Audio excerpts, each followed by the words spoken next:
That's why I wanted to do this film. Was I was a big fan of Ratcatcher and Morven Caller, and I was asking, what's happening with Lynne Ramsay? I really want to work with her. And right at the time that I was inquiring about it, she had written this script, and here we are. Which means she thought of you for the part, or she did think of me. Yeah. Right at the time I was thinking of her, she was thinking of me. Serendipity. Kismet, yeah. It's funny to watch this movie after Cyrus, which is thematically kind of connected. I suppose so. Yeah, it's funny. Like You're not the first person who's drawn a connection between Cyrus and this film. It hadn't occurred to me before this. I just see them as very different, but I suppose they both deal with parenthood, and it's a different kind of unhealthy relationship between the mother and the son in that one. But yeah. It seems that at some point you were this character actor working in very radical movies. Then you became this king of comedy alongside Will Ferrell. It seems that at the time you couldn't do both. It seems that now you can. You know what I mean? Well,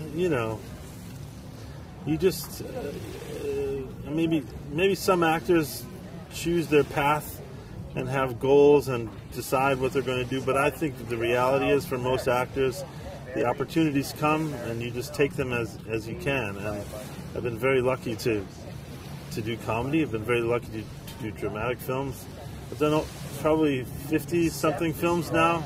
Maybe 5 of them are comedies. They were very popular comedies, so people tend to overshadow some of the other work. But this is my 4th time at Cannes, and all 4 films were dramatic films. So to me, it's just I'm trying to tell the truth as an actor.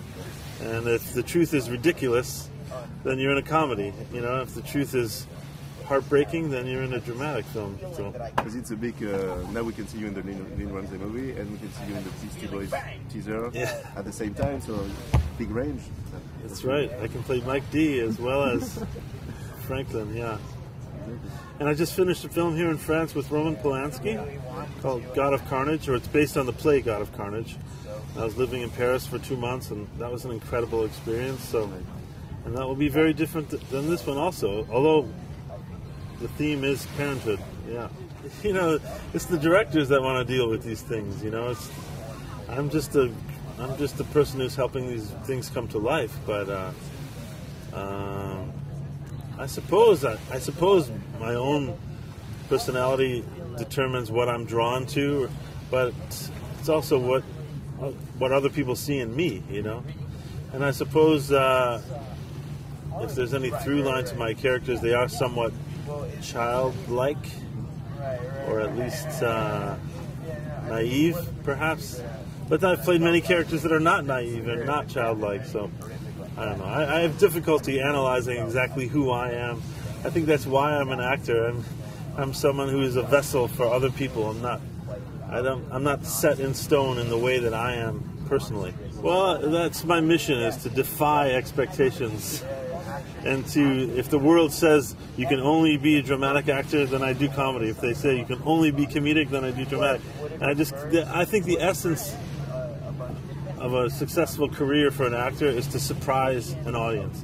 As soon as people start knowing what I'm going to do before I do it, that's a problem. So I always try to choose things that subvert people's expectations. That doesn't mean you won't do any more with Ultimate. Right? No, I would love to. Will, I just try to work with talented people. Will is very talented, and also Will and Adam McKay, who directed Step Brothers and Talladega Nights, they both gave me a lot of freedom in the writing process. So that's something I'm really, if I'm looking towards doing something more, I'm looking for more involvement in the writing of scripts and the developing of the script before it's shot. Yeah. What do you think Prestige Worldwide would do in Cannes? They would have a boat for sure, and there would be a lot of partying on the beach, probably. Because you would have to. I think they would have a lot of difficulty with the language barrier, though. Dewey Cox obviously is a very cult character of yours. You've done a Christmas song? Yes. I heard your Christmas song. For Christmas, everybody Would you wants cocks. Yeah. Would Dewey Cox have a song about Can, do you think? What could you sing about Can as Dewey Cox? Interesting. Maybe if he comes back from the dead, he would. He's supposed to? Perhaps. I don't know. We'll see. Okay. We'll see how much people love cocks, and if they really love cocks, then he will come back. But that's it. How many times can you endure on this joke? I mean, you know, It's that's a great an joke. endless fountain. It's an endless fountain. It keeps spurting and spurting. It is, because it's funny each time. Well, I went for this Roman Polanski film in Paris, which is like the top of the world for, you know, of the great directors. You know, Polanski, you don't get much better than that. And then I went home and I got off of the airplane, got into a car, and drove to the set of Tim and Eric's movie, which is completely ridiculous, absurd comedy. And I thought, well, there should be some prize for an actor, a statue I should get from going from Polanski to Tim and Eric.